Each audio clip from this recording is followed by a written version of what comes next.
In activities 1 and 2, students designed a simple rubber band powered spool car and a gravity powered Connects car. In the third activity, they will be presented with an engineering design challenge in which they must combine those two to build a rubber band powered Connects car.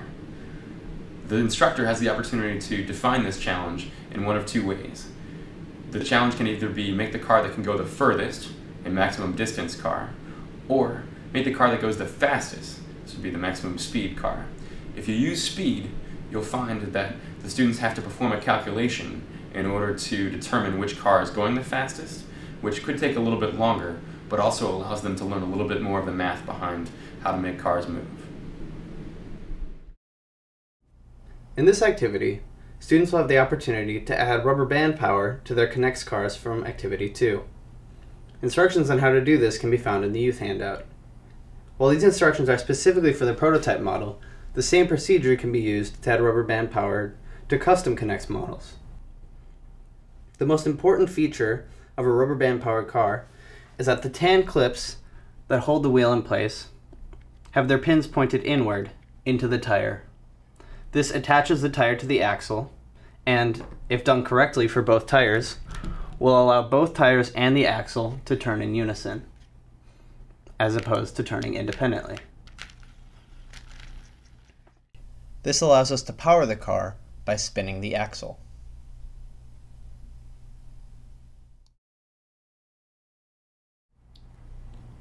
Winding up the Connects car can be a little tricky at first. To do so, pinch the rubber band and press it tightly against the drive axle. While holding, rotate the drive axle until the rubber band begins to overlap itself.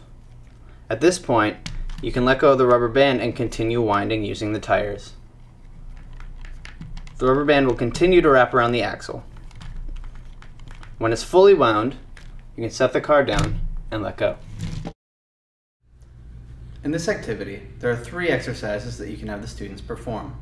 The most simple exercise is to have the students measure the maximum distance of their car.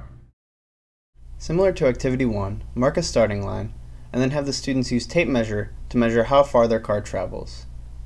The students should then make modifications in order to try to maximize this distance. The second exercise that the students can perform is to design their cars to travel at the maximum speed. Similar to Activity 2, you'll mark a start and finish line and have the students use a stopwatch to time how long it takes to travel from start to finish. Speed can then be calculated using distance divided by time. Again, students should make modifications to see whether or not their modifications increase the maximum speed of the car. The third and most complicated exercise is to have the students explore the relationship between the distance from the cross brace to the drive axle and the maximum speed or maximum distance of their car. To do this, they'll first measure the distance from the drive axle to the cross brace, and then measure the maximum speed or maximum distance that their car travels. Then they will move the cross brace and measure the new distance. They will again calculate the maximum speed or maximum distance of their car to see how this value is affected by moving the cross brace. Note that they shouldn't make any other changes to their car while doing this exercise. If you have extra time, you may choose any 2 or even all 3 of these exercises for the students to perform. It's important at the end, though, to bring the students back and talk about what they found.